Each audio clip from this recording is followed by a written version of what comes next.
Bonjour Sylvain. Bonjour Déborah. Je suis ravie de t'accueillir aujourd'hui pour cet épisode. On va en découvrir un peu plus sur ton histoire. Tu es coach en sobriété et le sujet est passionnant. Donc je suis sûre que tous tes abonnés vont vraiment se mettre en immersion pour voir peut-être des choses qu'ils ne savaient pas ou en tout cas te redécouvrir. Moi j'aimerais que tu me parles de ton parcours parce que il n'y a pas de hasard que tu sois arrivé à être coach en sobriété.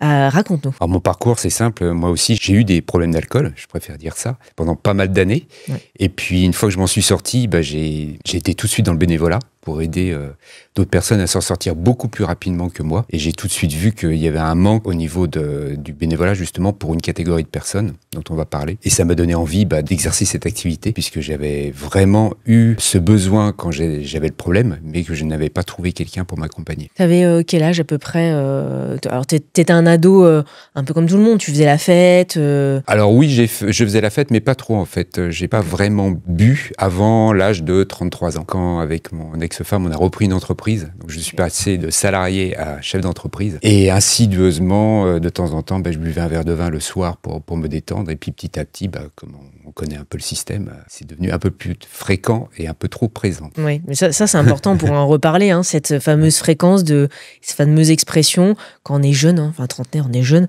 oui. En disant c'est pour me détendre le soir, sauf que c'est tous les soirs finalement. Ça devient tous les soirs, oui. C'est vrai que c'est un peu atypique, on en parlera. Ça a été quoi la prise de conscience, le déclic qui t'a fait déjà, prendre conscience que finalement tu consommais trop d'alcool? Bon, j'aime pas dire alcoolique parce que, voilà, quand même, ça, je ne suis pas expert de santé pour le dire. Peut-être que toi, tu le diras. Le basculement quand tu as voulu accompagner les personnes aussi dans ce cas-là. Je pense qu'au bout de 4-5 ans, je me suis aperçu que ça devenait présent et que j'avais du mal à m'en passer, que ce soit le week-end ou alors quelques fois dans la semaine. Et faire des pauses une semaine ou 15 jours, c'était un peu compliqué. Donc oui, ça a pris bien 4-5 ans. Et après, pendant pas mal d'années, j'ai essayé d'arrêter justement de contrôler cette addiction. Alors des fois, j'y arrivais. Pendant quelques semaines, je buvais pas. Des fois, je buvais très peu. Mais ça revenait toujours. Donc oui, j'avais ce problème où je préfère dire des problèmes d'alcool plutôt que d'être alcoolique. On en reparlera peut-être. D'accord. Donc c'était un problème qui me prenait beaucoup de temps puisque on est fatigué, c'est une charge mentale et ça prend énormément de temps. Quand j'ai réussi à arrêter, mon premier souhait justement, ça a été d'aider les autres et d'accompagner des personnes comme moi, donc des entrepreneurs, des chefs d'entreprise, des cadres, des professions libérales, parce qu'en fait, cette catégorie de personnes n'a pas la possibilité d'aller en groupe de parole ou en cure, parce qu'il y a une question de temps, de planning. Puis aussi, on connaît beaucoup de gens, donc on veut pas rencontrer un fournisseur, un client, un employé, un voisin. Donc c'est très compliqué de se confier et on a tendance à s'isoler et à se renfermer sur soi-même. Donc la solution de trouver quelqu'un qui est à l'extérieur, qui peut être loin, puisque moi je travaille beaucoup en visio, ça rassure tout de suite, puisque là il y a la confidentialité qui est là. Et comment tu as mis en place justement ces accompagnements aujourd'hui?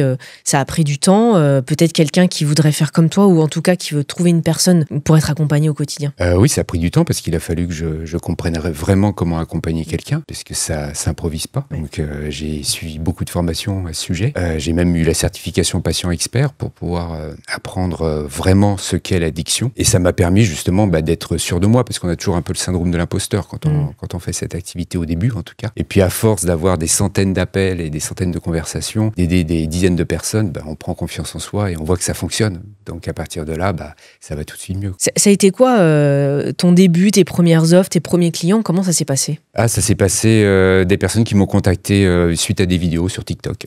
Ok. Tout simplement. Et des personnes, alors c'est étrange, mais surtout en Belgique. Ok. Voilà. Et pourtant, c'était pas ta cible. C'était pas ma cible. Mais maintenant, je travaille avec la Belgique, la Suisse, le Maroc, le Canada, enfin le Québec et la France, principalement. Et comment ça se passe alors? Du coup, c'est des personnes qui s'interrogent parce qu'ils ont une trop grosse consommation ou ils ont une consommation trop addictive? C'est quoi vraiment la typologie? Quand on commence à se poser la question, c'est que déjà, il y a un problème quelque part. Et c'est pas une question de fréquence ou de quantité, c'est vraiment une consommation qui nous convient pas. Moi, j'ai des clients qui vont boire une fois par semaine, mais ça leur convient pas, parce que quand ils boivent, ils n'arrivent pas à s'arrêter. Ils ont plus le contrôle et c'est des personnes voilà, qui ont des entreprises, qui ont des activités dont le salaire dépend de leur performance et de leur efficacité aussi. Et à partir de là, ça leur convient pas du tout. C'est quoi vraiment la norme de l'addiction ou la norme de l'alcoolisme, tu vois? Enfin, j'aime pas dire ce mot-là, mais c'est un peu ça. Et ça, tu viens de me faire penser parce que tu dis, pour une personne, une fois par semaine, c'est trop fréquent, c'est-à-dire tous les week-ends, en gros, il a besoin ou elle a besoin, cette personne, de lâcher prise. Et d'autres, au contraire, ils vont dire, ah mais c'est bon, un verre, c'est rien. Par contre, si c'est tous les jours, ça craint. Tu vois, il n'y a pas de juste milieu. Il n'y a pas de juste milieu et surtout chacun a sa notion de l'alcoolisme. C'est pour ça que j'aime pas utiliser ce mot. Je préfère utiliser des problèmes d'alcool. Parce que quand on boit une fois par semaine, on dit j'ai pas de problème parce que je connais quelqu'un qui boit tous les jours. Quand on boit tous les jours, on dit c'est pas un problème parce que je bois que le soir. Il y en a qui boivent le matin. Et quand on boit la journée, on dit non, il y en a qui boivent aussi la semaine et le week-end. Et à chaque fois, on connaît quelqu'un qui boit plus que nous. Donc à partir de là, ça nous rassure. Mais le problème, il est quand on s'aperçoit que on peut plus vivre avec ça. En fait, la définition de l'addiction, c'est vraiment prendre un produit en sachant que ça nous fait du mal, mais on est obligé de le prendre. Ok. C'est ça. Donc ça va être l'alcool, mais ça peut être bien sûr des drogues, mais ça peut être de l'alimentation aussi, tu vois. Ah oui, tout à fait. On sait très bien que le sucre est pas bon pour nous, mais on peut pas s'empêcher d'en consommer, par exemple. Ouais. Donc ça c'est intéressant. Ça c'est l'addiction. C'est l'addiction. Voilà. C'est vrai que ça me fait penser une fois à un échange que j'avais avec une nutritionniste qui disait si en fin de repas vous ne pouvez pas enlever entre guillemets votre carré de chocolat ou votre café, parce que le café aussi c'est un gros sujet. C'est moins dangereux parce qu'en fait finalement il y a pas d'alcool, etc. Mais finalement surconsommer. Les fast-food aussi. C'est pas parce que tu prends un fast-food dans le mois que tu vas aller mal. Voilà, tu fais plaisir, ok, même si on sait que c'est pas de la super bouffe. Voilà. Mais ça c'est intéressant le parallèle justement. On peut le faire avec l'alcool. Ah oui, complètement. Ouais. C'est une addiction. Et l'alcool est une addiction qui est très dure à arrêter. Bien plus dure à arrêter que la cocaïne ou l'héroïne, par exemple. Ok. Et pourtant, c'est en vente libre-service. Ah oui, complètement. Complètement. C'est un peu bizarre, mais c'est comme ça. Et nos cultures sont très ancrées à ce niveau-là.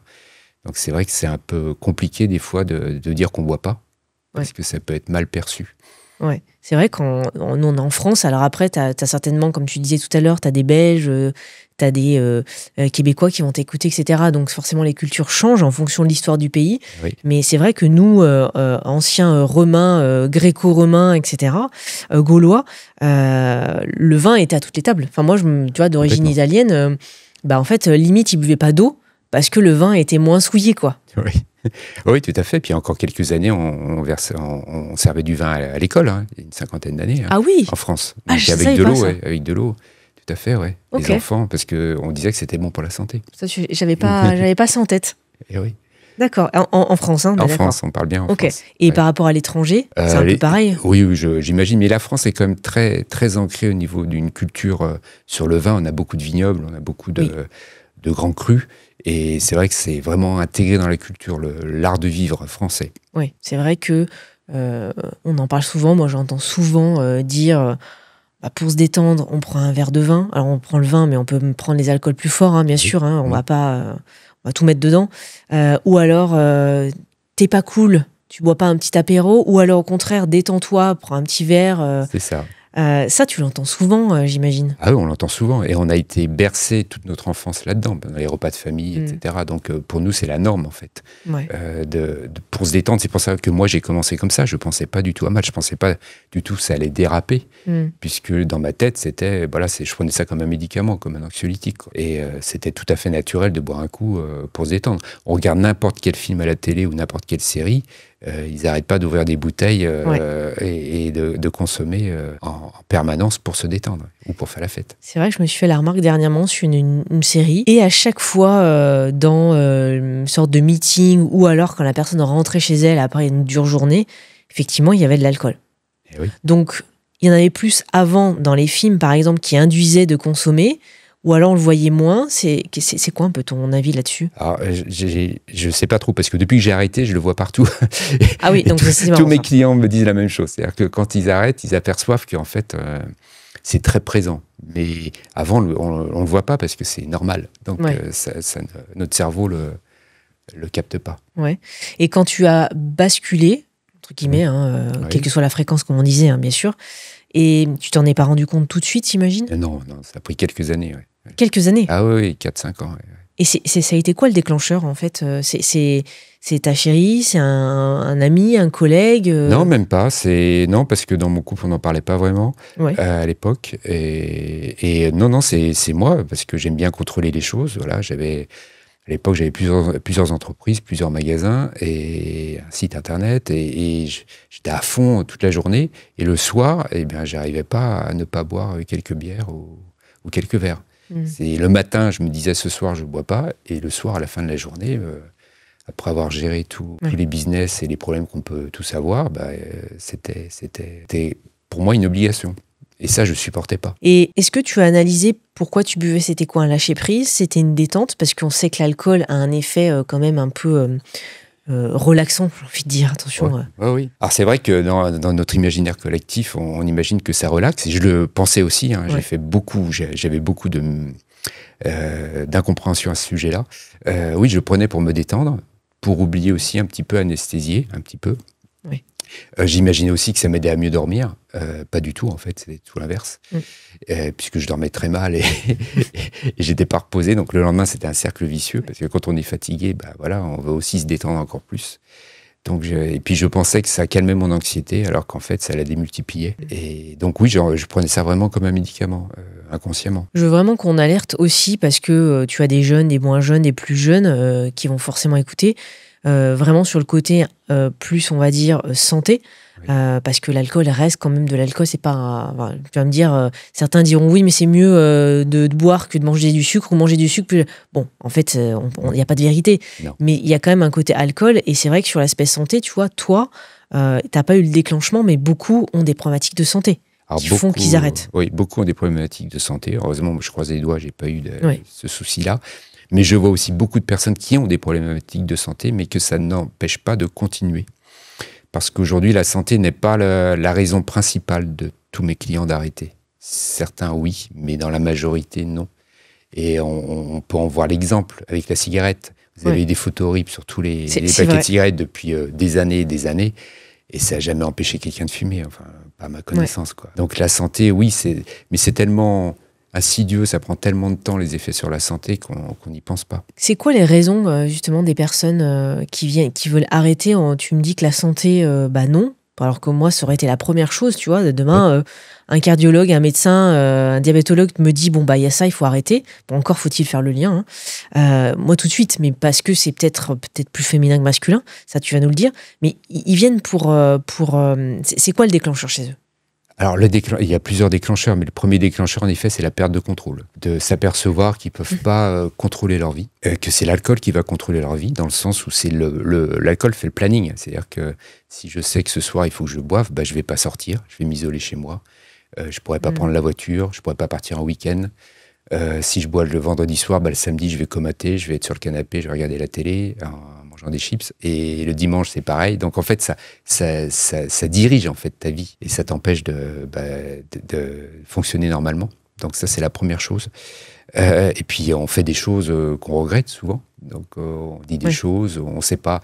Beaucoup ont des pertes de mémoire, ce qu'on appelle des blackouts. Donc à partir de là, ils savent pas ce qu'ils ont dit, ce qu'ils ont fait, ils ont peur d'avoir blessé quelqu'un, d'avoir dit des choses qu'il faut pas dire, puis des fois ils se mettent dans des situations un peu rocambolesques, où ils savent pas où ils atterrissent, quoi. Donc c'est quand même dangereux. Et puis après il y a le reste, c'est-à-dire moi j'ai beaucoup de personnes, ma clientèle c'est surtout des femmes, j'ai des hommes aussi mais surtout des femmes au-dessus de 40 ans, donc avec des enfants. Donc c'est d'ailleurs après il y a l'exemple qu'on donne vis-à-vis des enfants. Le manque de communication que ça implique aussi, parce qu'au niveau relations personnelles, ça a une grosse influence. Et puis le fait qu'on n'est pas soi-même, qu'on n'est pas aligné avec qui on veut être. Et ça c'est vraiment le déclencheur. Ces femmes-là, elles ont commencé vers quel âge à consommer de l'alcool? Il y a tous les âges, en fait, il n'y a pas de règle. Il y a des personnes qui vont avoir de l'alcool festif très tôt. Et puis après, ça va avancer. D'autres qui ont eu des émotions fortes, je veux dire un drame, un divorce, un décès, qui les ont poussés là-dedans. Parce que, encore une fois, insidieusement, on imagine que ça va nous calmer, nous détendre. Donc il y a plein de raisons différentes. On parle de la raison, mais je veux dire, c'est pas le plus important. Le plus important, c'est, on en parlera, mais c'est comprendre vraiment comment l'alcool fonctionne. Oui, on peut en parler, justement. Moi, j'aimerais bien que tu nous définisses vraiment comment fonctionne l'alcool, c'est-à-dire comment il agit dans ton corps, parce que peut-être que certains se disent « Ah, mais c'est un sentiment de béatitude, de tranquillité, etc. » Même scientifiquement, comment il s'intègre dans notre corps et comment il se digère. Et puis en plus, on n'est pas tous égaux, donc je veux bien que tu nous l'expliques. Alors, rapidement, parce qu'on ne va pas utiliser trop de termes scientifiques, on ne va pas saouler tout le monde. Non, mais c'est intéressant. Mais en effet, l'alcool nous permet de nous déconnecter un petit peu. Se lâcher prise qu'on cherche. Lâcher prise. Donc, qui est au départ, il est très important, mais plus on consomme, plus il y a une tolérance, et plus il faut de quantité et de fréquence. Et c'est aussi ça le danger. Et en fait, c'est un dépresseur, l'alcool. Un dépresseur. Donc, c'est-à-dire que ça va nous calmer, ça va vraiment nous détendre très rapidement. Mais le cerveau, il est malin parce qu'il se défend. C'est un poison. Donc, il va faire en sorte de nous exciter un maximum pour compenser justement cet effet dépresseur. Ce qui fait que on reboit et puis c'est un cercle vicieux. Et ça fonctionne comme ça. Et ce qui fait aussi que la plupart de mes clients se réveillent en pleine nuit en me disant je comprends pas, j'ai beaucoup bu, mais à 2h du mat, je suis comme ça, ou à 3h. Et en fait, parce que le cerveau a envoyé tout ce qu'il fallait pour réveiller la personne. Et donc, une fois que l'effet de l'alcool a diminué, on est excité, quoi, tout simplement. Et puis tu me demandais combien de temps ça dure. Le métabolisme, en fait, en général, on dit qu'il faut entre 1h30 et 3h pour métaboliser un verre de vin. Un verre. Une dose. Donc, soit une bière, une dose de whisky, comme on a au bar, pas une dose... Oui, pas à la maison de notre oncle Robert qui nous sert le verre. Donc, une dose, un verre de vin, une bière de 25 centilitres, ou un verre de whisky, il faut entre 1h30 et 3h pour le métaboliser. Oui. Donc, et en fonction des personnes, ça varie, j'imagine. Ça varie. Et ce qu'il faut savoir, c'est que ça dure le lendemain, donc, puisque si on a plusieurs verres, ça continue de métaboliser le lendemain. Donc, on a toujours de l'alcool dans le sang. Et ce qui est important aussi, c'est qu'il y a l'alcool qui est dans le sang, mais il y a surtout tous les effets au niveau du cerveau. C'est-à-dire que l'anxiété va augmenter dès la nuit, et puis après, les jours suivants. Donc pendant 2-3 jours, on a notre anxiété qui est remontée. Donc si on a un terrain déjà anxieux... Et voilà. Et c'est souvent le cas d'ailleurs, parce que quand on boit, souvent, c'est qu'on veut calmer une anxiété. Oui. Donc ça la démultiplie. Et en fait, on s'en aperçoit pas tout de suite, parce que l'effet est bien plus loin. Il y a quoi d'autre comme effet parce que ça agit quand même sur le foie, pour avoir quelques informations par des invités plus scientifiques. Il y a quand même une action sur le foie qui fait quand même que, en fonction de ton hérédité, tes pathologies, etc., ça va pas faire bon ménage non plus. Mais il y a aussi tous les autres organes qui sont impactés. Tu disais le cerveau. Oui. Mais au-delà de ça, après, certains disent oui, je suis un peu inconscient, c'est pas grave. Mais sur le reste du corps, ça agit aussi. Ah oui, ça agit très fortement. Surtout le foie, d'ailleurs, oui, tout à fait. Après, je ne suis pas médecin, donc je ne vais pas aller dans le détail de ça. Mais en tout cas, ça agit le plus fortement, c'est sur le cerveau. Puisque c'est destructeur, on a des pertes de mémoire. Et puis surtout, au niveau de l'humeur, ça joue beaucoup, quoi. Puisqu'on devient beaucoup plus irritable, on est moins à l'écoute. Et puis on a tendance à s'isoler. C'est le principe de l'addiction, en fait. On s'isole de plus en plus. Pourquoi ? Parce que l'alcool nous apporte un shot de dopamine très important. Donc la dopamine, c'est l'hormone du plaisir. Oui. Donc on l'a d'un seul coup de façon artificielle.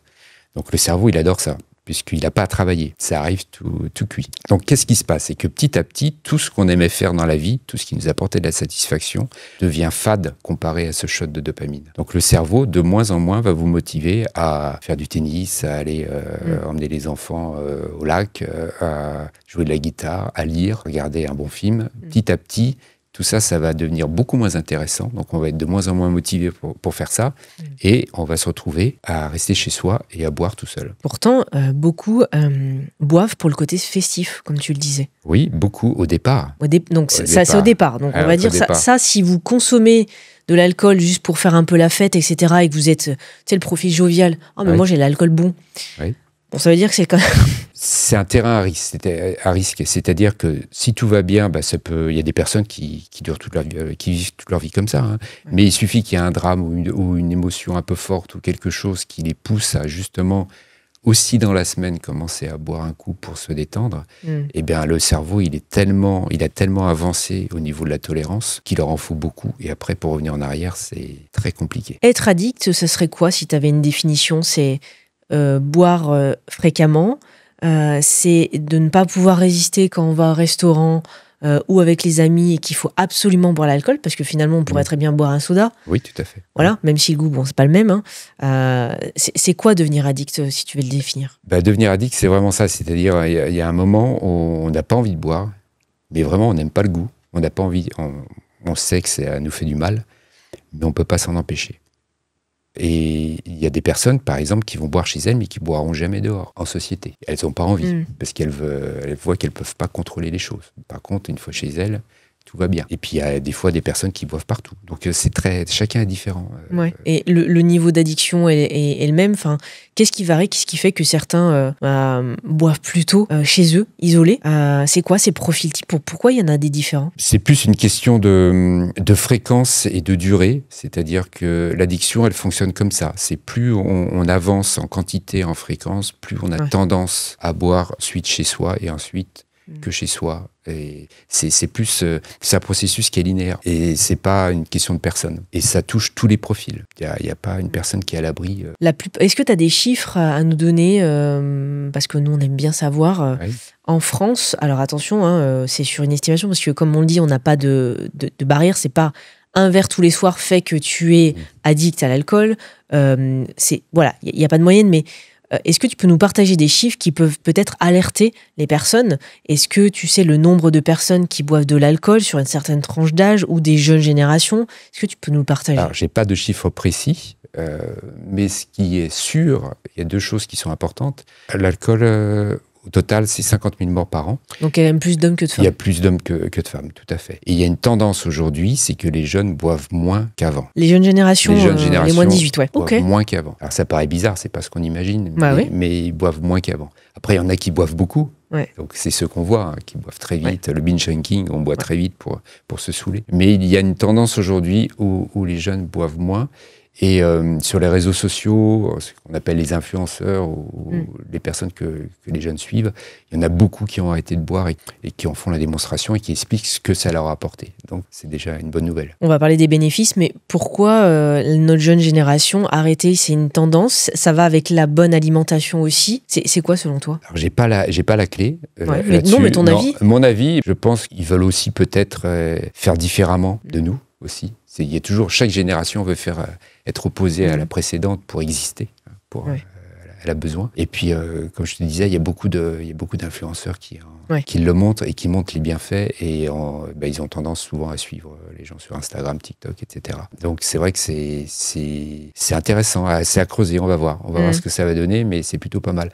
Après, d'autres personnes me disent oui, mais ils fument plus de cannabis. Donc il y a aussi ça qui peut jouer dans l'équation. Alors justement, quand on arrête, et on va parler des bénéfices après, quand on arrête, même pour la cigarette, moi j'ai eu mon père par exemple qui a arrêté de fumer, on lui disait toujours, faut pas remplacer cette addiction par une autre addiction. Oui. Donc j'imagine que certains ont essayé d'arrêter l'alcool ou diminuer ou arrêter, mais peut-être qu'on plus manger. Qu'est-ce que tu vois, toi, dans les comportements? Alors oui, ça c'est le risque de remplacer par une autre addiction. Donc que ça soit des médicaments, que ça soit la cigarette, que ça soit le cannabis ou d'autres, ou la nourriture. Donc oui, ça peut arriver. Après, il faut être attentif à ça. Ouais. Une fois qu'on le sait, il y a des moyens de ne pas le faire, hein, c'est clair. Mais oui, il faut être attentif. Parce que l'alcool, c'est très dur à arrêter. C'est vraiment beaucoup plus dur à arrêter que les autres drogues. Pourquoi c'est plus difficile? C'est beaucoup plus addictif. En fait, toutes les études le montrent. Hein. L'alcool et ensuite le tabac sont plus difficiles à arrêter que l'héroïne ou la cocaïne. Pourtant, c'est le contraire qu'on pourrait penser. On pourrait penser le contraire. Mais les études montrent que c'est exactement ça. Parce que c'est plus facile d'accès dans notre quotidien? Alors oui, il y a le fait que ça soit plus facile. Alors déjà, c'est plus addictif. Ensuite, c'est plus facile. Et ensuite, il y a une pression quand même sociale. C'est-à-dire que quand vous allez voir des amis, on ne vous propose pas de l'héroïne. Oui. Et on ne vous propose pas non plus une cigarette. Ouais. Alors, on ne vous dit pas, fume une cigarette, écoute, une fois le week-end. Ou même, pourquoi pas, tu prends l'héroïne, mais c'est que le week-end. Okay. On ne dit pas ça. Par contre, l'alcool, oui. Donc, il y a une pression. Cette pression, on l'entend. On en parlait en off aussi. Si tu ne bois pas d'alcool, t'es pas sympathique.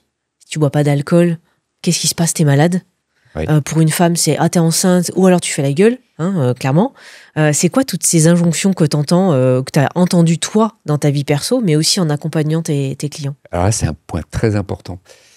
Ça va être la première peur de mes clients. Il y a deux peurs, mais la première peur, c'est de rechuter, de ne pas y arriver.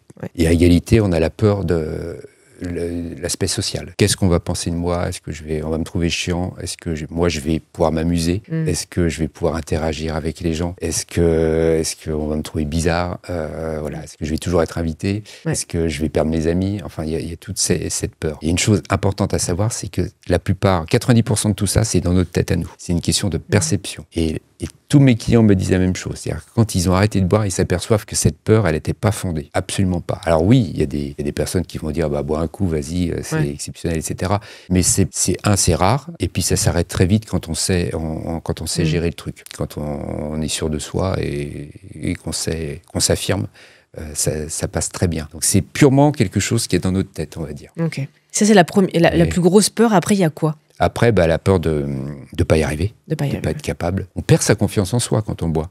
Donc déjà, on perd son estime de soi parce qu'on est très dur avec nous-mêmes, beaucoup plus qu'avec les autres. Et puis le fait qu'on n'arrive pas à contrôler cette pulsion, on n'a plus d'estime de soi. D'autant plus que souvent, on va se cacher, on va mentir, on va nous dire, est-ce que tu as bu? On va dire, non, j'ai pas bu. Voilà. Et donc, il y a cette estime de soi qui est au fond des chaussettes. Hein.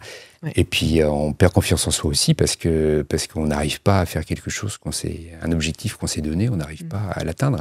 Alors que souvent, on a une vie professionnelle qui est bien remplie, on a beaucoup de succès, voilà, on a des contrats, on a des clients, voilà, on fait plein de choses, mais cet aspect-là, on n'arrive pas à y arriver, donc on se sent un peu démuni, quoi. C'est quoi les conseils qu'on pourrait donner aux personnes qui nous écoutent justement avant de rentrer en accompagnement, en coaching avec toi, pour justement peut-être changer leur état d'esprit par rapport à la peur, première chose, peut-être prendre conscience aussi, finalement, qu'ils sont un peu addicts, parce que on l'entend, et je suis sûre que dans les commentaires, tu l'auras. Ah, c'est bon, je bois un verre le week-end, c'est pour faire la fête avec les potes, quoi. Alors déjà, moi je fais pas de prosélytisme, hein. Chacun vit sa vie. Si la personne qui boit un verre la semaine, ça lui va, c'est très bien, il y a pas de souci. C'est le moment où elle commence à mal le vivre. Que ça devient un problème. L'important aujourd'hui, c'est de changer notre façon de voir l'alcool et surtout de comprendre que c'est pas une question de volonté. Et à chaque fois, on va penser qu'on est faible, qu'on manque de volonté, qu'on n'a pas de force parce qu'on n'y arrive pas. Et l'entourage ou la société va dire la même chose. Si tu n'y arrives pas, c'est que t'as pas de volonté, quoi. T'as qu'à pas en acheter, t'as qu'à boire qu'un seul verre. Et si tu peux pas t'arrêter, t'as qu'à pas boire le premier verre. T'as qu'à pas en avoir chez toi, tu passes pas au rayon alcool, etc. Mais tout ça, on sait que ça sert à rien. Quand on a eu des problèmes d'alcool, on sait que ça n'a pas de sens. Et qu'au contraire, ça met beaucoup plus de pression sur nos épaules. Donc les conseils à appliquer, ou pour les prises de conscience, ou pour la peur, ça serait quoi? Alors les prises de conscience, c'est vraiment déjà de prendre du recul en disant que c'est un processus, l'addiction, qui est physiologique, chimique, et qu'on ne peut pas contrôler avec la volonté, donc ça veut dire que c'est pas notre faute. Donc à partir de là, ok, c'est pas de ma faute, qu'est-ce que je peux faire? Qu'est-ce que je peux faire pour enrayer ce processus? Il y a plein de choses, hein. Il existe plein de choses comme l'Exapa, voilà, les centres d'addictologie, les addictologues, il y a beaucoup d'associations aussi qui sont là. Après, si on ne veut pas y aller parler à un médecin ou parler à quelqu'un dans une association, il y a des gens comme moi qui sont là aussi. Mais en tout cas, il y a plein de choses à faire. Et il faut se rendre compte que c'est possible d'arrêter aussi. Parce que beaucoup de personnes pensent que c'est une fatalité. C'est normal que quand on devient adulte...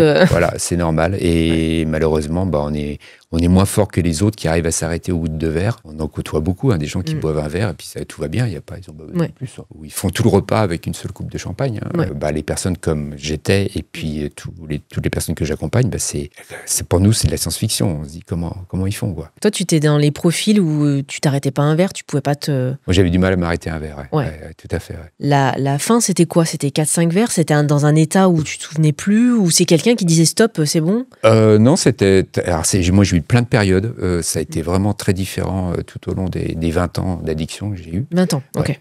22 ans, exactement. Et ça a été des fois, je buvais pas pendant une semaine, et des fois, je buvais tous les soirs. Et ça peut être 3-4 bières, des fois c'était 3 verres de whisky, plus une bière. Donc il y avait un peu de tout. Alors, je me rassurais en me disant, ce n'est que le soir. Je n'ai jamais conduit en étant sous influence. Ça va. Donc ça, c'était... Mais ça, c'était pour me rassurer. Parce que ça avait des effets malgré tout sur mes relations personnelles, sur mon efficacité au travail aussi. J'aurais été bien meilleur si j'avais pas consommé, puisque le matin, on est un peu fatigué, on n'a pas les idées aussi claires que quand on ne boit pas. Les bénéfices, c'est quoi? Les bénéfices, il y en a tellement. Alors, le premier bénéfice que j'ai ressenti et auquel je ne m'attendais absolument pas, c'est mon estime de moi. J'ai eu mon estime de moi qui a été multipliée par 1000. Donc, à partir de là, j'avais l'impression que je pouvais tout faire. Tout était possible. La liberté, on a l'impression qu'on enlève le sac de 100 kilos qu'on a sur le dos. Et pareil, on a l'impression qu'on peut tout faire, quoi. On prend la voiture, on part en week-end, on se pose pas la question, quoi. On est libre de tout faire. Et c'est hallucinant. Le temps, on gagne beaucoup de temps, parce que c'est toute une gestion. Suivant les situations, il y a des personnes qui se cachent ou qui veulent pas. Il y en a beaucoup, hein. Donc il faut aller acheter, il faut cacher, il faut boire. On a une charge mentale, on y pense souvent. Ensuite, il faut évacuer les bouteilles ou les canettes. C'est un peu compliqué, quoi. Et puis, on perd du temps parce que, encore une fois, on est dans le gaz toute la journée le lendemain parce qu'on n'est pas bien. Le week-end, on dort, on fait la sieste. Donc, ça prend énormément de temps. Donc, ça veut dire que quand on arrête, ça libère énormément de temps. Et puis, comme on l'a vu aussi, au niveau dopamine, on s'aperçoit qu'il y a plein d'activités qu'on aime faire. Donc, on redécouvre plein de choses, on essaie des nouvelles choses. Et au niveau business, on a plein d'idées, on est à fond. En fait, c'est un super pouvoir. Voilà, quand on arrête de boire, c'est vraiment ça. Il y a aussi la question d'argent, ça coûte. Alors oui, déjà ça coûte, en effet. Boire, ça coûte cher. Ça peut coûter cher. Alors il y a des personnes qui boivent des fois des boissons qui sont pas chères, mais ça peut coûter cher. Alors il y a l'alcool qu'on achète, il y a les sorties, évidemment, l'alcool au restaurant, etc., ou les boîtes de nuit, où là ça coûte cher. Et puis pour beaucoup, il y a la nourriture qui va avec, parce que quand on boit, le corps réclame pas des haricots verts ou des épinards.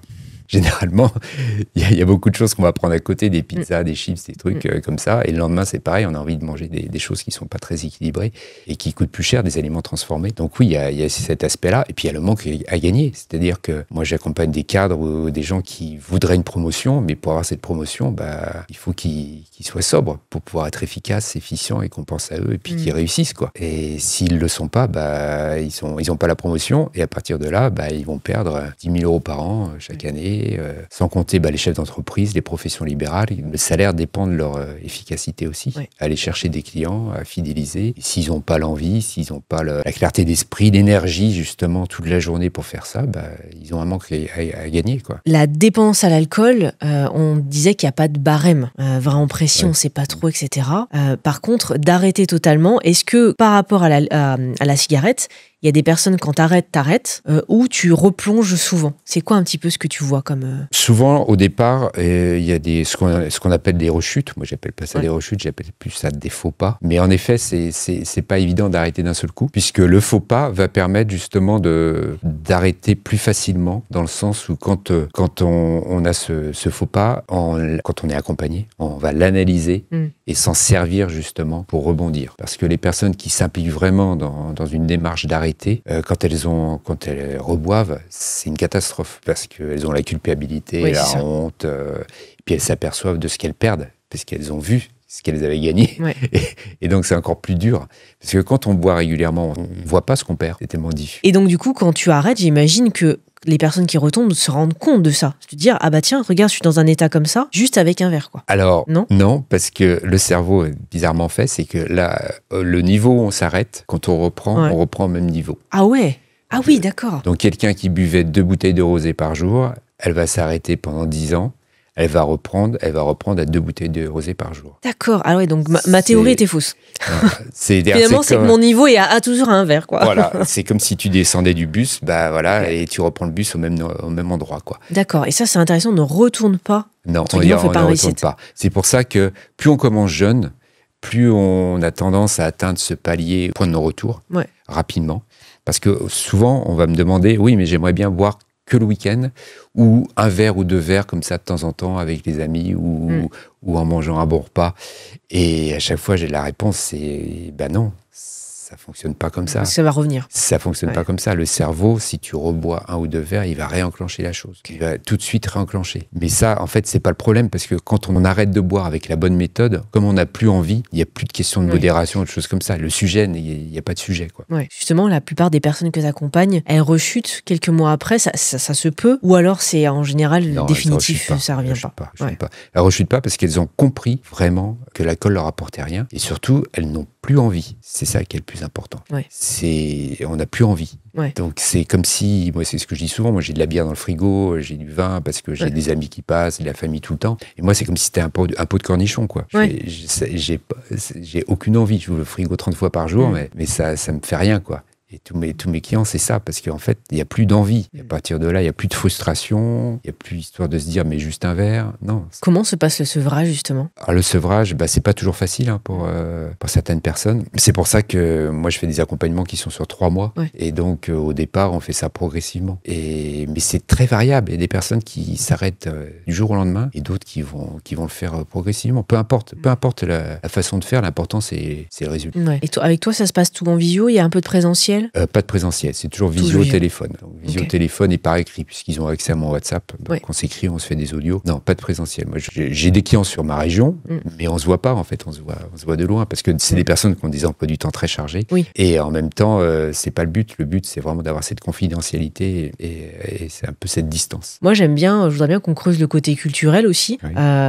J'entends très régulièrement les gens dire ceux qui boivent pas, en fait, ils n'ont pas compris le vin. Regarde, on a plein de vignobles en France. C'est notre culture, c'est notre héritage. Finalement, en fait, tu ne bois pas ou tu ne manges pas les bonnes cultures de notre région. Ça, tu dois l'entendre. Oui. Et on leur répondrait quoi? Parce que je suis sûre que certains vont dire, non, mais attends, en fait, ils sont chiants les deux là, à dire qu'ils boivent pas finalement. En fait, chacun vit sa vie comme il veut. Il entend, en fait. Encore une fois, mais je suis pas là pour dire faut pas boire ou faut pas fumer. Mais s'ils sont heureux comme ça, moi, je suis pas heureux en buvant. Donc, ça me va pas. Donc, c'est comme ça. Hein, chacun. Mais en tout cas, une chose est sûre, c'est que c'est une peur de ne pas pouvoir s'amuser si on arrête de boire. Mais en fait, tous s'aperçoivent qu'avec cette bonne méthode, c'est-à-dire sans s'appuyer sur la volonté, à partir de là, on s'amuse. Beaucoup me disent qu'ils s'amusent plus qu'avant. Beaucoup plus. Parce que déjà, ils sont conscients de tout. Ils sont présents dans les conversations, dans les activités. Ils se souviennent de tout. Et puis, quand ça devient un peu chiant, on va dire, quand il est un peu tard et que chacun te répète 15 fois la même chose, il y a un moment, il est temps de partir et on va se coucher. Et le lendemain, on est en super forme et on peut faire d'autres choses. Donc, en fait, au final, c'est que du bonheur. Mais cette perception, c'est vrai qu'au départ, c'est une grosse crainte de se dire, est-ce que je vais pouvoir m'amuser? Et puis aussi, on fait du tri. C'est-à-dire que les personnes qu'on ne voyait que pour boire, ça m'est arrivé aussi, hein, on n'avait que ce point commun, et généralement, on les voit plus. Et ça nous va très bien. Oui, parce que ça t'entraîne. Oui, ça nous entraîne. Et puis, on n'avait que ça comme point commun. Donc, ça veut dire que quand on boit pas, on va rencontrer souvent des personnes bien plus intéressantes avec qui on aura beaucoup plus d'atomes crochus et de choses à faire ensemble. Ça, c'est vrai qu'on n'y pense pas. Non. Ce point-là, on n'y pense pas du tout. Non, et souvent, on a peur de perdre ses amis, sa famille, etc. Mais on garde beaucoup de personnes, même s'ils boivent, c'est pas un souci, parce que nous, ça nous empêche pas d'être amis avec eux ou proches avec eux. Sauf que, y a des fois, on va aller se coucher plus tôt, quoi, c'est tout. Se souvenir de quand tu étais enfant et finalement, tu buvais pas. Enfin, normalement, quand on est enfant ou ado, on boit pas. Et c'est vrai qu'on est en super forme, on s'amuse, on va voir les amis, etc. C'est hyper intéressant parce que moi, je pense quand même qu'il y a le côté culturel de presque c'est normal qu'on boive parce qu'on est adulte. Oui. D'ailleurs, moi, j'ai très peu bu d'alcool quand j'étais jeune et ça a commencé, entre guillemets, vraiment parce que c'était des réunions, c'était avec des adultes, etc. Enfin, j'étais adulte. Donc, j'ai pas gardé cette empreinte de il faut associer ça au plaisir. Mais c'est vrai qu'en analysant, en parcourant, en écoutant des témoignages de personnes ou ton témoignage, je me dis effectivement, moins tôt c'est dans le parcours et dans l'éducation. Ouais. Parce que si une personne voit ses parents et en fait, elle associe la petite ou le petit, il a 10 ans et il associe ça à plus tard, la vie va être difficile, mais il faut que tu consommes, ça va rester dans l'ancrage de l'éducation. Donc là aussi, peut-être qu'il faudrait changer ça aussi. Ah oui, ça a une grosse influence sur nos enfants, tout à fait. Ouais. Moi, quand j'étais gamin, j'ai toujours vu mes parents qui buvaient une bouteille de vin tous les jours, voilà, demi-midi, demi-soir, des fois un whisky, etc. Donc pour moi, c'était la normalité. Mais il n'y avait pas d'excès, mais c'était la normalité. Et c'est vrai que quand on est gamin, même ado, on dit, toi, tu es au coca, et quand tu seras adulte, tu boiras une boisson d'homme, quoi. Donc on a très vite envie de boire de l'alcool pour devenir adulte, quoi. Ouais. Oui, c'est ça. C'est le passage. Ça fait bien. Quoi. Mais c'est comme fumer d'ailleurs. Hein. Oui, aussi. Il faut avoir une cigarette parce que ça fait bien, ça fait adulte. Ça fait adulte parce que c'est aussi interdit, donc on aime bien. Mais pour revenir aux enfants, ce qui est intéressant, c'est que souvent on boit parce qu'on est mal à l'aise quand on a un événement, je sais pas, un after work ou qu'on rencontre des gens qu'on connaît pas ou avec qui on n'est pas bien. On préfère boire un coup justement pour se détendre. On dit que c'est un lubrifiant social, donc on aime bien ça. Mais les gamins, quand on les voit ensemble, le premier quart d'heure, ils savent pas trop, ils se connaissent pas, c'est un peu dur, mais au bout d'un quart d'heure, ils te retournent la baraque, et ils sont les meilleurs amis du monde. Et en fait, les adultes, c'est pareil. Ouais. Quand on boit pas, on s'aperçoit que le premier quart d'heure, il est toujours un peu compliqué, et puis après, ça se passe super bien, quoi. Ouais. Donc, il n'y a pas besoin de boire pour être moins chiant ou plus chiant. D'ailleurs, il y a des gens qui boivent et qui sont toujours chiants. Hein. Oui. D'ailleurs, il y a des gens avec qui on boit parce qu'on ne pourrait pas les supporter autrement si on était sobre. Ah, c'est intéressant ça. Et ça arrive souvent. Ça arrive souvent. C'est-à-dire que pour supporter. Oui, pour supporter, parce qu'on n'est pas à l'aise, parce que c'est des gens qui nous rabaissent ou avec qui on n'est pas à l'aise. Et on va boire en les côtoyant pour éviter cette gêne. Qu'est-ce qui varie chez les cadres, chez les dirigeants que tu accompagnes par rapport à un autre public, on va dire, ça va être Roger qui a 50 ans ou Audrey qui a 30 ans, mais qui n'est pas forcément entrepreneuse ou entrepreneur.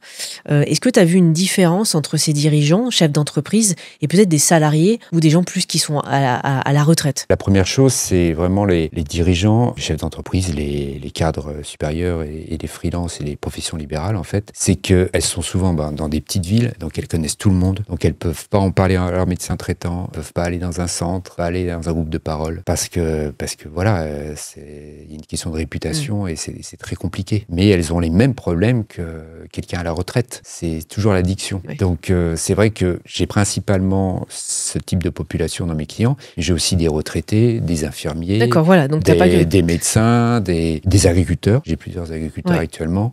Puis chez eux, c'est la base. C'est-à-dire faire la fête, c'est consommer de l'alcool aussi. Oui, et puis c'est des métiers très durs. Des métiers très durs. Ils se lèvent toujours à 4h du matin, ils ne se prennent pas de vacances. Ça, c'est aussi un point commun, un terrain fertile pour l'addiction. C'est le fait de beaucoup travailler, donner beaucoup aux autres. C'est-à-dire, on s'oublie. Et quand on s'oublie, il y a un moment, le cerveau, il tire la sonnette d'alarme. Il dit, moi, je veux de la dopamine, mais je la veux tout de suite. Ouais, c'est ça. Je veux pas que tu aies le temps d'apprendre la guitare et que tu te fasses plaisir en faisant de la guitare. Je veux maintenant. Ouais. Et donc, quand on lui a donné ça une ou deux fois et plusieurs fois, il se dit, c'est génial, ce truc. Et à chaque fois, il le demande. J'accompagne beaucoup de personnes différentes. Et justement, ce qui est étonnant, c'est beaucoup dans le médical, alors qu'ils sont au courant des effets nocifs. Ça, c'est dingue. J'ai des médecins, infirmiers, j'ai des pompiers, policiers, toutes les populations, des salariés classiques, comme des freelances ou des chefs d'entreprise. Donc on peut faire le lien entre difficulté du travail, de l'ambiance, parce que notre travail c'est presque, allez, je ne veux pas dire 100% de notre vie, mais une grosse partie, et consommation d'alcool. Oui, en partie, en partie. La majorité, oui, pas tout le monde, parce que des fois le travail se passe très bien, mais c'est au niveau personnel où ça se passe moins. Parce qu'il peut y avoir aussi de l'ennui, c'est-à-dire que des personnes qui sont seules, après un divorce ou qui ne sont pas mariées, donc il y a l'ennui. Et puis il y a les drames, voilà, c'est ça, les drames, les décès, les divorces, les séparations, qui peuvent aussi être un peu le déclencheur pour tomber là-dedans. Tout le monde peut être touché par une certaine consommation, parce qu'on parle du premier verre, on ne parle pas d'une consommation de 50 verres par semaine. Tout le monde peut être touché, tout sexe, tout âge? Tout sexe, tout âge. J'accompagne des gens de 30 ans à 70 ans, sachant que la plupart de mes clients ont plus de 40 ans. Okay. Les personnes en dessous de 40 ans que j'accompagne, c'est des personnes qui ont beaucoup de maturité. Parce qu'il faut de la maturité pour comprendre que c'est important de s'arrêter, et pas que pour la santé, mais aussi pour tout ce que ça apporte comme bénéfice. Il y a des personnes que tu accompagnes qui t'ont transmis des témoignages de personnes autour d'elles, des enfants, un compagnon, une compagne, etc. Ils disent quoi, ces personnes-là? L'entourage, qu'est-ce que dit l'entourage? L'entourage, l'entourage, c'est un grand sujet, l'entourage. Ça tombe bien. Il y a des personnes qui vont soutenir, qui vont être là, qui vont être présents, et puis d'autres qui vont mettre beaucoup de pression. Mais quoi qu'il en soit, l'entourage, souvent, ils nous aiment, ils veulent le meilleur pour nous, et ça les frustre qu'on fasse ça, quoi. Ça leur fait du mal aussi, parce qu'ils se demandent pourquoi on se fait du mal. Et puis des fois, ils se demandent est-ce que c'est leur faute aussi, qui culpabilisent aussi, parce qu'ils disent il y a des choses que j'ai mal fait, pourquoi quand on s'est mariés tout allait bien, et puis maintenant ils voient est-ce que c'est de ma faute? Il y a beaucoup d'émotions qui rentrent là-dedans, mais une chose est sûre, c'est que souvent, ils vont mettre la pression pour protéger. Mais en fait, ça marche pas. Ça fait tout l'inverse. Donc, ce qu'on dit souvent à l'entourage, c'est si vous aimez la personne, vous lui dites que vous êtes présent. Vous fixez quand même des limites, parce que pas tout accepter, mais mettre la pression, ça n'aide pas. Et puis, il y a aussi des associations qui aident l'entourage. Ça, c'est important. Il ne faut pas rester seul, parce qu'il faut être soutenu aussi quand on est dans un entourage de quelqu'un qui boit. Oui, c'est vrai qu'on ne pense pas aux personnes autour, en fait. Et c'est compliqué. D'ailleurs, est-ce que tu as déjà vu qu'un couple, l'autre, s'arrête en même temps, alors que ce n'était pas volontaire? Parce que ça arrive. Ou dans l'autre sens, l'autre personne continue à boire, et de manière régulière ou pas régulière, mais est-ce qu'il y a des comportements, justement? Oui, il y a des personnes qui arrêtent en même temps. Ça aide beaucoup, tout à fait. Ça a double effet. Oui, ça a double effet, tout à fait. Et à l'inverse, il y en a qui continuent à consommer. Alors, il y a beaucoup de... moi, c'est pas des personnes que j'accompagne, mais il y a des personnes, qui continuent, qui sont vraiment dans une relation qui est basée là-dessus. Ouais. Toi, chez toi, dans ton couple, vous avez arrêté en même temps? Non, parce que ma femme ne buvait pas à l'époque, mon ex-femme. Donc, elle buvait pas du tout. Et après, donc on a divorcé. Et la personne avec qui j'étais quand j'ai arrêté, elle ne boit pas non plus. Donc, il n'y a pas de sujet. Oui, il n'y a pas de sujet. Finalement, tu t'es remis au même niveau, quoi. Voilà, c'était beaucoup plus facile. Donc, elle bois un spritz tous les 15 jours, voilà. Oui. Et voilà, ça s'arrête là. Du moment que ça devient régulier, il faut se poser la question, Oui. si on n'arrive pas à arrêter, elles se sont dit, non, il me faut absolument ce verre-là, ou deuxième verre, ou quatrième verre, etc. Mais de se faire plaisir, c'est comme l'alimentation. Bon, bah, ça fait pas de mal. Non, il y a des personnes qui tolèrent. vivent très bien, qui vivent très bien et qui prennent de façon sporadique et ça va bien. Tu as parlé tout à l'heure du piège de la dopamine. Oui. Est-ce que tu peux un peu plus développer pour ceux qui voudraient un peu plus comprendre déjà comment ça fonctionne et par rapport à l'alcool ou par rapport à l'alimentation? Eh bien oui, la dopamine, donc c'est un neurotransmetteur en fait, c'est l'hormone du plaisir, c'est ce qu'on appelle vulgairement l'hormone du plaisir. Et le cerveau l'adore. Donc à partir de là, soit il la fabrique naturellement avec des activités que l'on aime, être auprès de ses proches, voilà, aller nager, faire une activité, donc ça, lire un bon bouquin, donc on a de la dopamine qui arrive et puis lui il la fabrique à partir de là. Soit on lui donne de façon artificielle, donc c'est les drogues, dont l'alcool, voilà, tout simplement. Et là, le problème, c'est que on lui donne de façon artificielle, mais une très grosse dose. C'est-à-dire qu'un verre d'alcool, ça représente, je sais pas moi, comme si vous alliez à la salle de sport 10 fois, quoi. Okay. C'est des très grosses doses qu'on reçoit. Donc, le cerveau, il prend ça, il dit, ah, c'est génial. Ouais. Donc, en comparaison, tout ce qu'on va faire à côté va être vraiment devenir fade et insignifiant. Ouais. Et puis donc, ça veut dire que à chaque fois qu'on a une émotion forte ou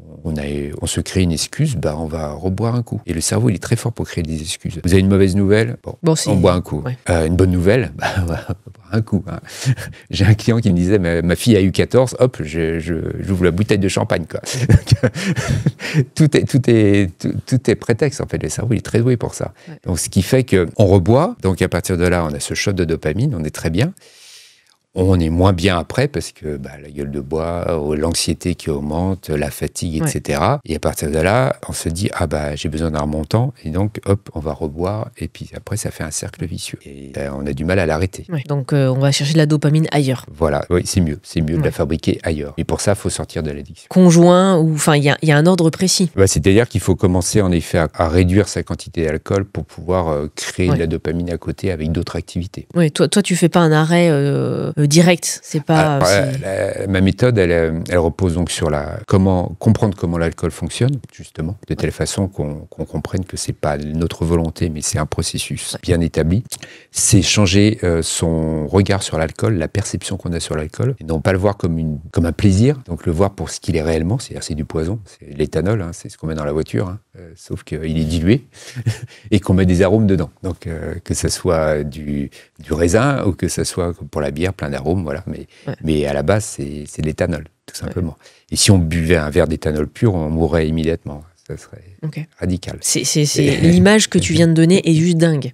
C'est comme ça.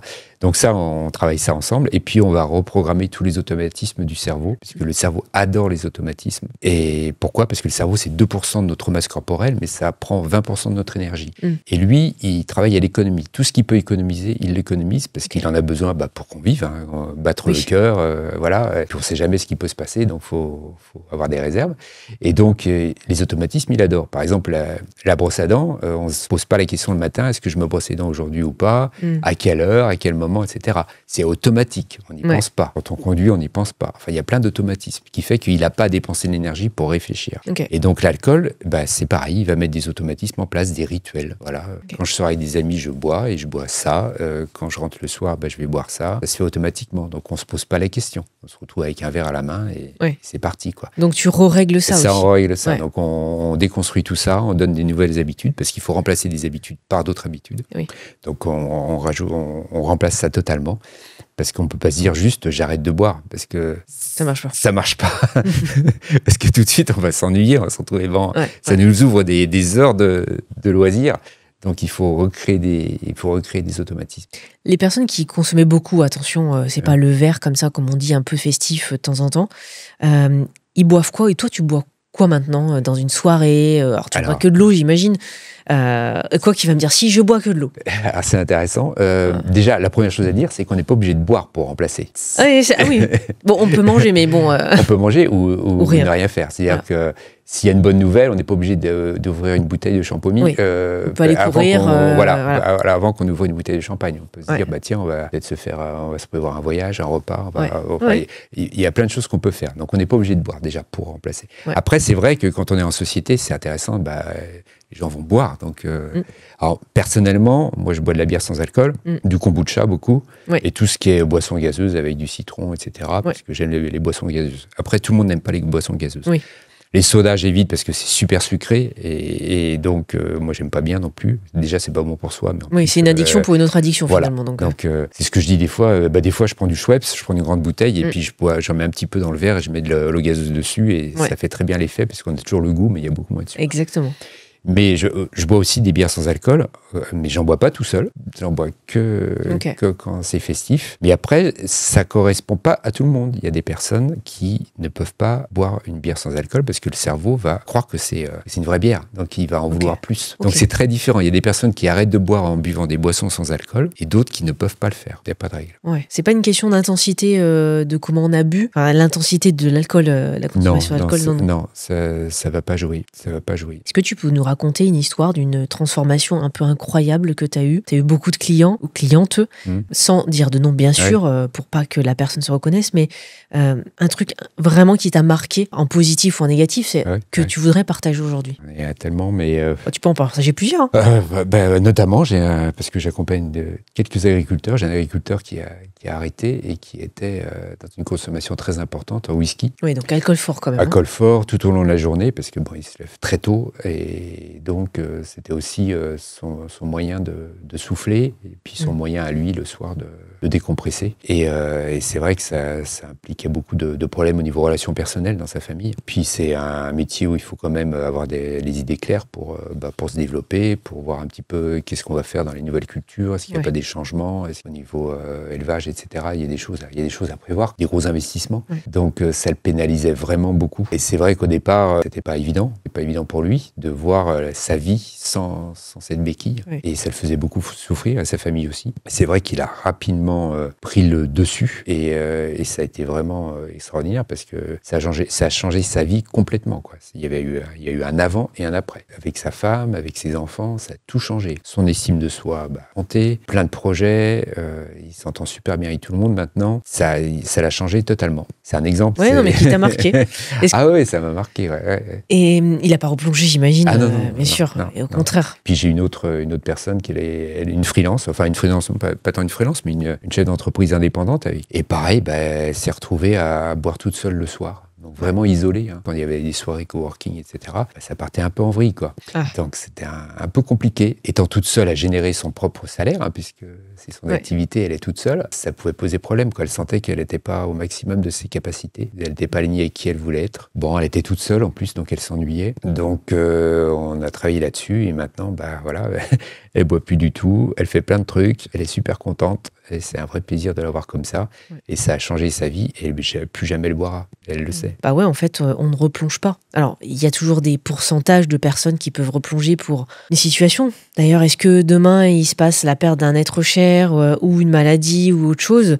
Est-ce qu'on n'a pas le risque de replonger ou pas? Alors, si on s'est basé sur la volonté, oui. C'est-à-dire si on a vraiment axé ça sur le fait je tiens, je suis plus fort que ça et je m'y tiens, il y a des chances qu'on replonge parce qu'on ira chercher un bénéfice. Alors que quand on a arrêté avec la bonne méthode, on n'a plus envie parce qu'on voit comment ça fonctionne et donc il n'y a pas de bénéfice. C'est un peu le principe pour les anciens qui ont vu Matrix, la pilule rouge, la pilule bleue. Voilà, une fois qu'on a vu l'envers de la matrice, on ne peut plus revenir en arrière. C'est pas possible. C'est hyper intéressant. Et du coup, c'est ça qui fait aussi ta différenciation dans ta méthode, c'est qu'on voit l'envers du décor. Oui, on voit l'envers du décor. Et surtout, on n'est pas là à se dire, à être frustré, à combattre tous les jours. Il y a beaucoup de personnes qui ne boivent pas parce qu'elles ont la volonté, elles sont en combat permanent. C'est-à-dire, c'est pas une sobriété heureuse. D'accord. Il y en a beaucoup qui se contrôlent. Mais seulement, c'est très dur, quoi. Elles sont à table avec quelqu'un et elles se demandent quand est-ce qu'il va finir son verre de vin pour pouvoir, pour pouvoir servir, quoi. Et toute la soirée, elles vont penser qu'à ça, quoi. Ou alors, elles vont ne pas aller à des événements. Elles vont pas aller à tel endroit, tel mariage ou telle soirée parce qu'elles savent que ça va être trop dur.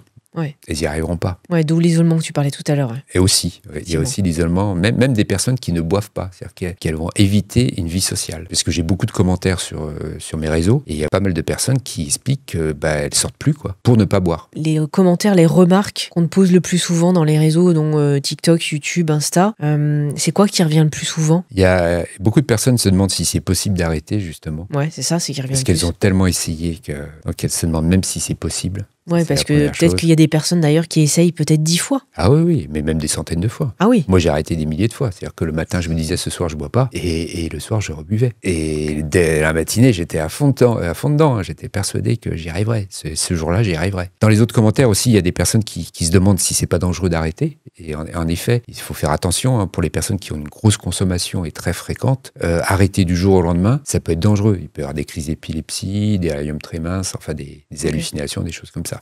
Donc dès qu'on sent que c'est un peu limite, il ne faut pas hésiter à consulter un médecin qui va accompagner le sevrage. Ce qu'on appelle le sevrage, souvent les 10-15 premiers jours, avec 2-3 médicaments pour calmer un peu l'anxiété, bien dormir, et comme ça fonctionne bien. Après, les personnes qui boivent quelques verres ou une bouteille par jour de vin peut s'arrêter du jour au lendemain. Il y a d'autres commentaires qui t'ont marqué, où ça permettrait aussi de répondre. Oui, alors il y a beaucoup de commentaires sur le fait que les gens se sentent seuls.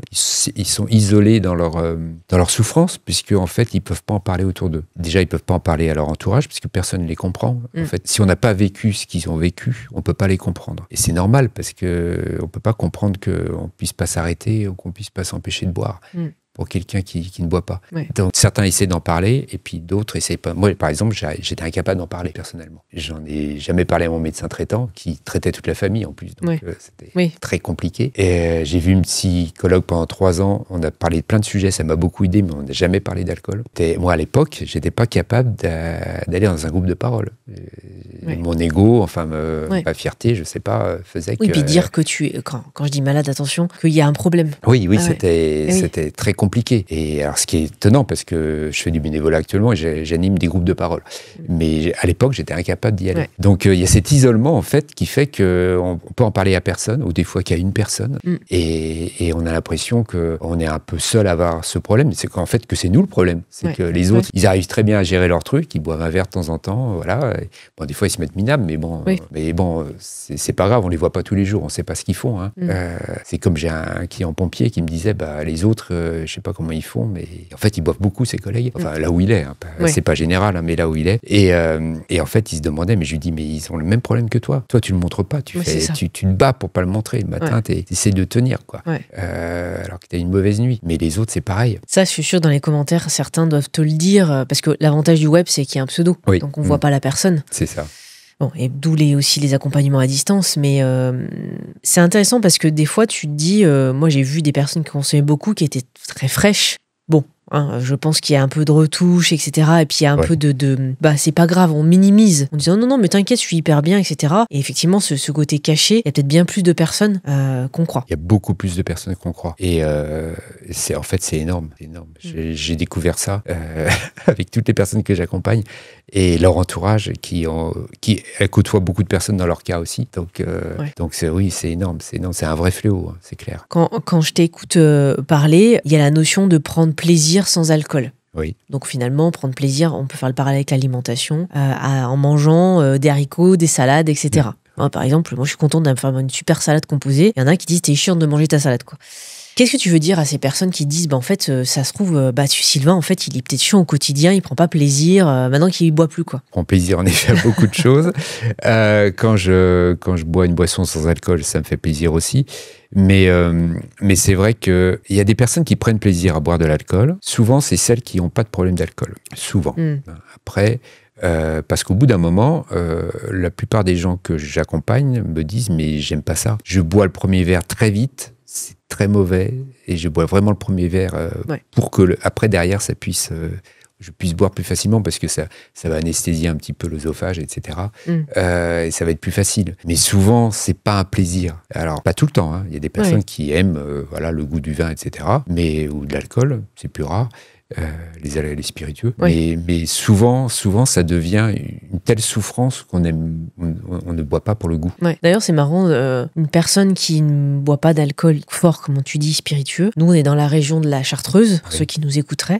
Moi, j'ai toujours dit, parce que ma grand-mère faisait ça un peu pour les remèdes de grand-mère, hein, tu sais, pour dire, bah attends, t'as la grippe, je te fais un petit grog, etc. Et j'ai toujours dit, mais c'est pas bon, en fait. Bah non. Et j'avais des oncles qui disaient, mais si, arrête, c'est super bon. Donc c'est marrant, en fait. Hein. Le lien où on s'habitue et finalement, c'est bon parce que ça te permet tous les effets dont on a parlé tout à l'heure. Oui, c'est ça. En fait, c'est ça, c'est pas le goût. Après, il y a des goûts qui sont bons parce qu'on met beaucoup d'arômes. Oui, bien sûr.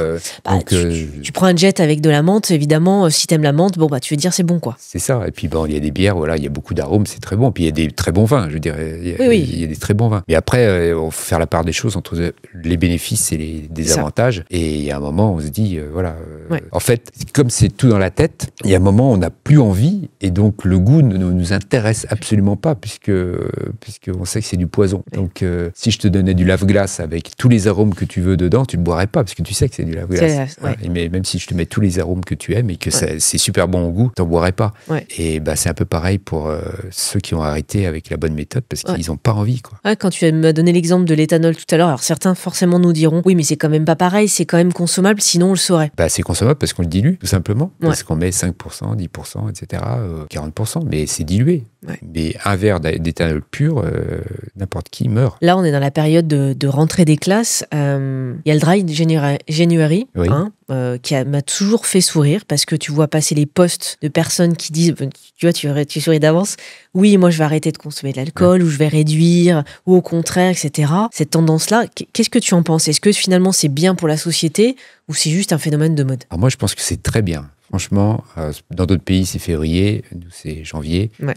Ça vient de l'Angleterre où c'est janvier. Je trouve que c'est très, très bien parce que ça, pour les personnes qui le tentent, il y en a beaucoup qui s'aperçoivent qu'elles n'y arrivent pas. Et là, ça commence à planter la graine en me disant, est-ce que j'aurais pas un souci là-dessus? Est-ce qu'il y a quelque chose à faire pour que ça aille mieux? Parce que ça permet de un peu tirer la sonnette d'alarme. Et ce qui est paradoxal en France, c'est que c'est absolument pas soutenu par les pouvoirs publics. Okay. Tout ce qu'on voit sur Dry January, c'est des opérations privées, d'associations, mais il n'y a aucun soutien des pouvoirs publics. Ça a failli, il y a quelques années, être soutenu il y a 3-4 ans, je crois. Ça a été vite arrêté, parce qu'on a des lobbies en France, parce que l'alcool, c'est beaucoup d'emplois, c'est beaucoup de maires et de villes, donc des gens qui ont besoin d'être élus aussi, hein. Donc ils ne peuvent pas non plus mettre leur population à dos. Donc c'est un peu compliqué. J'avoue que c'est, au niveau politique, c'est compliqué. Donc c'est ce qui fait qu'aujourd'hui, les pouvoirs publics ne font pas la promotion du Dry January. Et moi, je suis absolument pour, parce que c'est vraiment un test. Ça permet de voir un petit peu où on en est. Les personnes qui arrêtent un mois voient les bénéfices aussi. Et elles peuvent se dire, ouais, c'est génial en fait, bah, pourquoi je continue pas, quoi.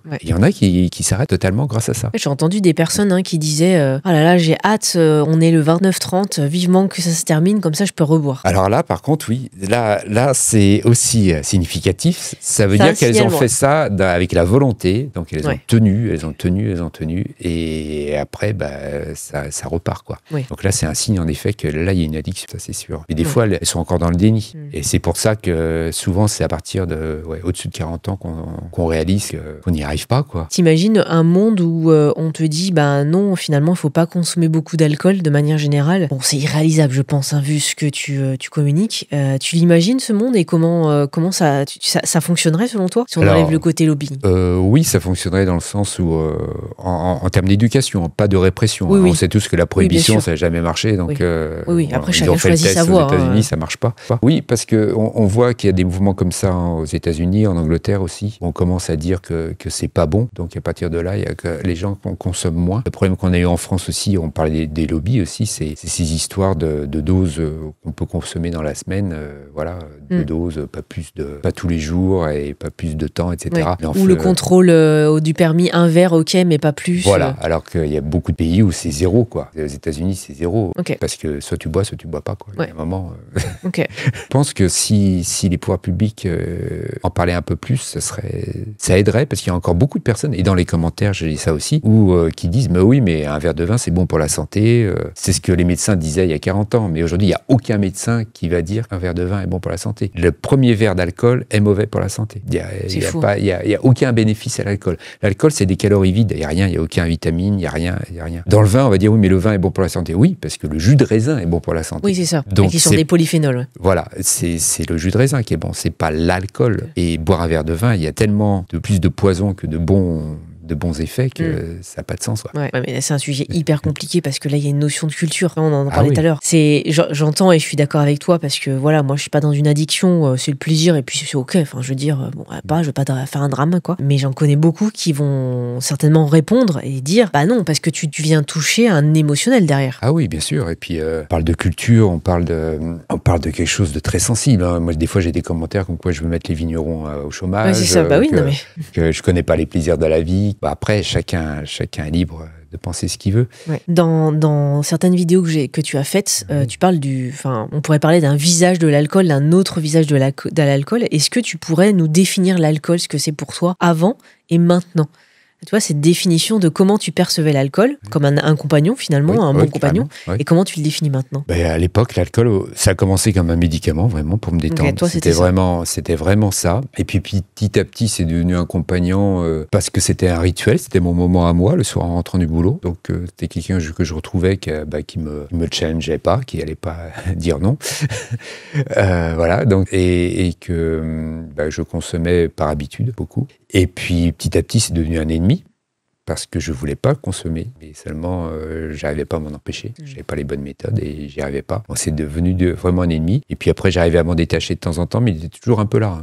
Ça m'est arrivé de pas boire pendant 3 semaines, un mois. Et puis, mais seulement, j'étais pas totalement détaché, parce que j'avais encore en tête des bénéfices, des plaisirs qu'il pouvait apporter, qui étaient totalement faux, mais en fait, c'était mes croyances, en tout cas. Voilà, c'était mes croyances. Et maintenant, ça fait un peu plus de 3 ans que je ne bois plus d'alcool. Et pour moi, c'est quelque chose qui n'a pas d'existence, en fait. C'est comme je te disais, le pot de cornichon dans le frigo. C'est comme si tu me disais, t'as pas envie de boire le liquide qui est dans le pot de cornichon dans le frigo. Okay. Non, ça me dit rien. Et en fait, ça n'a pas d'existence, à part le fait que je vois, de par mon métier maintenant, c'est mon métier, tout ce que ça peut engendrer comme malheur. Puis j'ai parlé de 500 personnes au téléphone, et je vois tout ce que ça provoque. Et c'est affreux, quoi. C'est vraiment un drame. Et ce qui est un drame, c'est que 99% des gens pensent que c'est de leur faute. C'est-à-dire que c'est eux qui sont faibles, qui n'ont pas de force. Et ils se rendent pas compte que c'est tout un ensemble. L'addiction, c'est difficile de lutter contre ça. C'est très insidieux, et ça vient de la culture, ça vient de l'environnement, comme on a été élevé. Ça vient des amis qu'on a, ça vient des relations qu'on a, de l'endroit où on travaille. Et puis il y a des métiers qui sont très prenants, où il y a des questions de vie ou de mort, tous les métiers de la santé. Je disais que j'ai beaucoup de personnes dans la santé, parce qu'une infirmière peut pas se tromper. Derrière, quelqu'un peut mourir, quoi. Un steward aussi, tu vois. Bah oui, par exemple. Notamment, j'accompagne des hôtesses de l'air. Ça, c'est un métier à risque. Hôtesse de l'air ou steward, c'est un métier vraiment à risque. Parce qu'ils se retrouvent en escale à s'ennuyer énormément, loin de leur famille. Et donc, souvent, l'alcool, c'est généralisé. Hein. Tout le monde boit. Enfin, tout le monde. Beaucoup. Pas généralisé, moi non plus. Mais en tout cas, c'est un métier à risque. Il y a des métiers. La restauration, l'hôtellerie, c'est un métier à risque. Parce que c'est aussi une habitude depuis des années, hein, et l'accès aux produits est facile. Il n'y a pas de question de coût qui rentre en ligne de compte. Donc, c'est des métiers à risque. Tous les métiers un peu durs, un peu prenants sont des métiers à risque. Mais pas que, en fait. Parce qu'en disant ça, je m'aperçois que tous les métiers, on s'ennuie aussi. Finalement, on est à 99,9%. En fait, il y a beaucoup de métiers, c'est à risque, en fait. Justement, à toutes les personnes qui te découvrent aujourd'hui ou t'écoutent, tu voudrais leur dire quoi comme conseil vraiment le conseil qui ressort du lot, qui te viendrait si on te demandait, t'as 1 minute, entre guillemets, qu'est-ce qui te viendrait là aujourd'hui? Déjà de réaliser que c'est pas de sa faute, voilà. C'est pas de sa faute, donc faut sortir de là déjà, première chose. Arrêter de se flageller tous les jours et de culpabiliser, d'avoir honte. Alors c'est facile à dire, hein, mais c'est difficile à faire. Mais déjà, première chose. Deuxième chose, vraiment comprendre ce qui se passe. C'est-à-dire prendre le temps de conscientiser ce qui se passe. Quand est-ce que j'ai envie de boire? Avec qui? À quel endroit? Quelles émotions ont déclenché ça? De telle façon qu'on puisse travailler là-dessus. Même la personne peut déjà travailler là-dessus. Si elle s'aperçoit qu'à chaque fois qu'elle voit telle personne, qu'elle a une conversation avec telle personne, elle raccroche, elle veut boire un verre, c'est que il y a quelque chose, quoi. À chaque fois qu'elle est à tel endroit, avec telle personne, ça lui donne envie, il y a aussi une raison. C'est vraiment analyser et conscientiser, parce que c'est possible d'arrêter. Et ça aussi, c'est important. C'est possible d'arrêter. Oui, c'est important de le dire. Ah oui, c'est important de le dire, parce que des fois, on est fataliste, hein, parce que quand ça fait des années qu'on n'y arrive pas, des fois, moi, j'ai des clients qui ont fait plusieurs cures et ça n'a pas fonctionné. Peut fonctionner, il faut trouver la bonne méthode ou la bonne personne qui t'accompagne. Il faut trouver la bonne méthode. Les cures fonctionnent très bien pour certaines personnes. Certaines personnes vont aux alcooliques anonymes, ça fonctionne très bien aussi. D'autres, c'est des groupes de parole dans des dans différentes associations qui fonctionnent très bien, les addictologues, tout ça, ça fonctionne très bien, mais à chaque fois pour différentes personnes. Donc il faut trouver sa méthode. Il n'y a pas de méthode qui fonctionne avec tout le monde. Il n'y a pas de recette magique. Oui, c'est ça. Non. C'est presque du Mais cas moi, par je ne peux cas. pas accompagner tout le monde. C'est pour ça qu'à chaque fois, on a un appel découverte, on appelle ça. On va passer une demi-heure ensemble, où là, on va vraiment analyser la situation. Et je fais proposer mon accompagnement qu'à une minorité de personnes, parce que je n'accompagne que certaines personnes. Il y a une chose qui est importante qu'on n'a pas précisée, c'est de se faire accompagner par un professionnel de santé aussi. C'est-à-dire que les gens n'arrêtent pas sans le suivi d'un médecin ou un expert de santé. Oui, tout à fait. Dès qu'il y a des doses importantes, l'idéal, c'est d'en parler à un médecin pour le sevrage. Dès qu'on commence à avoir des symptômes physiques, si on a des tremblements, si on n'est pas bien, autant parler à un médecin qui va prescrire quelques médicaments pour justement la première semaine ou les 15 premiers jours, pour que ça soit plus confortable. D'ailleurs, ça me vient, est-ce que tu as déjà travaillé avec des psychothérapeutes pour les groupes de parole? Est-ce que c'est encadré, c'est entouré? Comment ça se passe? On est formé par des psychothérapeutes. C'est ça, donc, tout à fait. En tant que bénévole, on a beaucoup de formations. Et moi, en tant que patient expert, j'ai eu beaucoup de formations et j'en ai toujours sur les différents aspects de l'addiction. Moi, ma spécialité, c'est l'alcool, puisque je ne travaille que ce que je connais, même s'il y a beaucoup de similarités, mais moi, je me suis concentré sur l'alcool. Mais oui, on est formé justement avec des psychologues, on a des ateliers, même si nous, on ne fait pas de psychologie, mais en tout cas, c'est toujours intéressant de comprendre ce qui se passe. Si tu n'étais pas tombé dans cette surconsommation d'alcool, je pense que tu aurais fait quoi d'autre dans ton métier? J'aurais développé ça, un truc de fou, quoi. Parce que j'avais l'énergie, j'aurais vraiment eu beaucoup plus de réussite que je n'en ai eu. Donc, pour moi, c'est frustrant, c'est sûr. Et c'est ce que je veux éviter aux personnes que j'accompagne, c'est-à-dire d'aller plus vite et d'éviter tout ça. Moi, j'ai arrêté de boire, ça a été une libération. J'ai monté plusieurs boîtes, j'ai déménagé, j'ai changé d'activité, j'ai fait plein de trucs, quoi. Qu'avant, j'étais un peu... je stagnais, quoi. Et peut-être que tu n'aurais pas accompagné les personnes sur l'alcool, parce que si tu l'aurais pas vécu, tu penses que ça... Ah non, j'aurais pas pu. Non. C'est ça.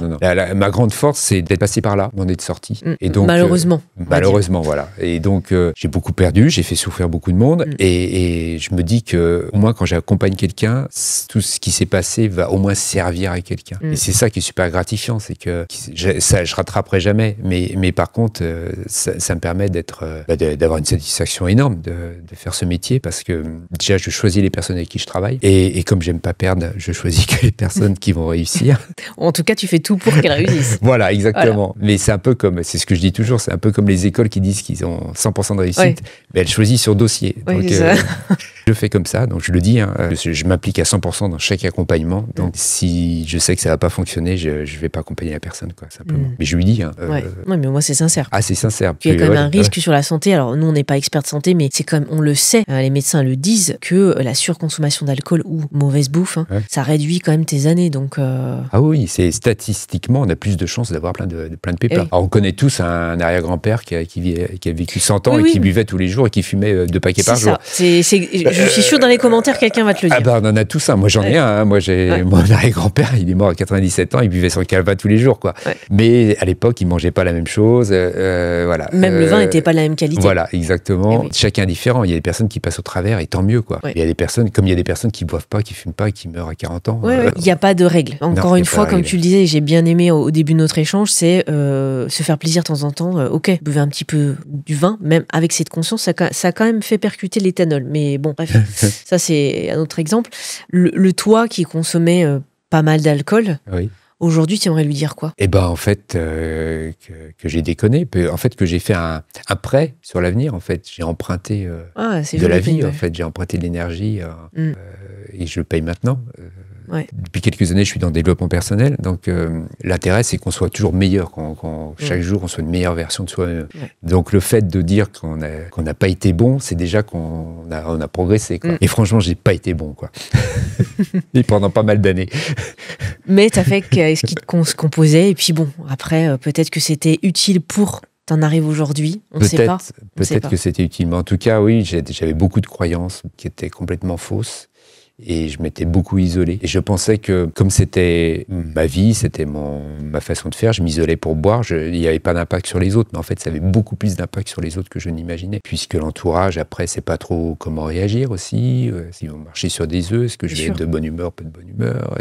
Puis il y avait tous les non-dits, parce qu'il n'y avait pas beaucoup de communication. Donc, tout ce que ça peut impliquer. Puis le fait de mentir et de cacher. Alors, quand on arrête de boire, c'est ça qui est extraordinaire aussi, c'est qu'on n'a plus rien à cacher. Et là, c'est une tranquillité d'esprit qui est énorme. Qu'est-ce que tu voudrais dire comme mot, comme phrase, comme citation, pensée qui te vient pour conclure notre échange? Tu as dit beaucoup de choses. Ce que tu veux, ce qui te... Je dirais qu'on est tous capables d'arrêter de boire avec la bonne vision, la bonne méthode. En tout cas, que c'est à la portée de tout le monde et qu'il faut penser à soi et arrêter de boire pour les bonnes raisons. C'est-à-dire, beaucoup veulent arrêter de boire pour faire plaisir à quelqu'un, pour pas perdre la garde de ses enfants, pas divorcer, etc. Mais c'est d'abord se protéger, se faire du bien à soi, être heureux, et après tout le monde va en bénéficier.